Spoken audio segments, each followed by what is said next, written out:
क्या हो अगर आप एक ऐसी ट्रेन में सफर कर रहे हों जो आपको आपकी मंजिल तक नहीं बल्कि समय के एक ऐसे जाल में ले जाए जिससे निकलना नामुमकिन हो। आज की कहानी है समय का धोखा, एक ऐसे रहस्य की दास्तां जो आपके होश उड़ा देगी।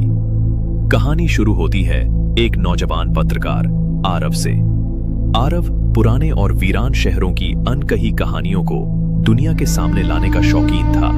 एक रात वो एक छोटे से अनजाने स्टेशन कालापानी के लिए एक पुरानी ट्रेन में सवार हुआ।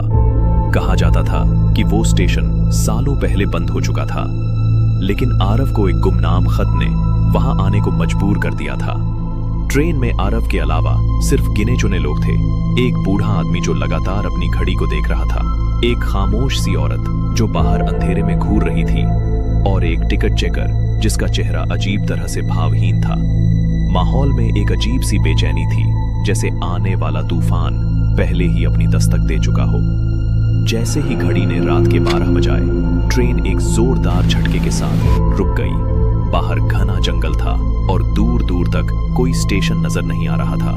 तभी डिब्बे की बत्तियां टिमटिमाने लगीं और फिर पूरी तरह से बंद हो गईं। आरव ने अपना फोन निकाला, लेकिन उसमें कोई नेटवर्क नहीं था। उसने आसपास के लोगों से पूछा, क्या हुआ? ट्रेन क्यों रुक गई? लेकिन किसी ने कोई जवाब नहीं दिया।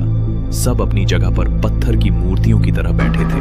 घबराकर आरव ने खिड़की से बाहर झांका। जो उसने देखा उससे उसकी रूह कांप गई। बाहर वही कालापानी स्टेशन था, लेकिन वो वैसा नहीं था जैसा तस्वीरों में दिखता था। स्टेशन जगमगा रहा था।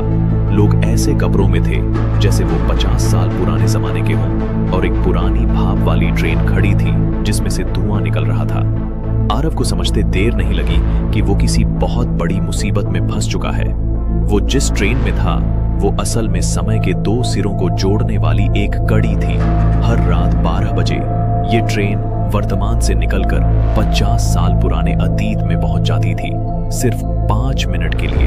टिकट चेकर, जो असल में इस समय के जाल का रक्षक था, आरव के पास आया और बोला, अगर तुम इस 5 मिनट में इस ट्रेन से नहीं उतरे तो हमेशा के लिए यहीं इसी अतीत में कैद होकर रह जाओगे। सोचने का वक्त नहीं था। एक तरफ थी अनजानी रहस्यमयी दुनिया और दूसरी तरफ हमेशा के लिए अतीत में खो जाने का डर। उसने देखा कि वो बूढ़ा आदमी अपनी घड़ी को देखकर मुस्कुरा रहा था। शायद वो अपनी कोई पुरानी गलती सुधारने यहाँ आया था। वो खामोश औरत शायद किसी बिछड़े हुए से मिलने। आरव के पास सिर्फ 1 मिनट बचा था। उसे फैसला करना था, क्या वो बाहर की रहस्यमयी दुनिया की सच्चाई जानना चाहेगा या वापस अपनी दुनिया में लौटेगा।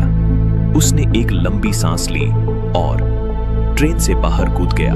लेकिन जैसे ही उसके पैर जमीन पर पड़े, स्टेशन की जगमगाहट गायब हो गई। लोग हवा में विलीन हो गए और वो पुरानी भाप वाली ट्रेन एक खंडहर में बदल गई। वो वापस वर्तमान में आ चुका था, लेकिन अब वो अकेला था, एक वीरान भूतहा स्टेशन पर। उसकी ट्रेन जा चुकी थी। आरव को वो गुमनाम खत लिखने वाला कभी नहीं मिला। वो उस स्टेशन से कैसे निकला, यह भी एक अनसुलझी पहेली है। लेकिन उस रात ने उसे एक ऐसी सच्चाई से मिला दिया था जिसे दुनिया कल्पना मानती है। समय का धोखा एक ऐसा जाल है जिसमें फंसने वाला या तो खो जाता है या फिर हमेशा के लिए एक रहस्य बनकर रह जाता है।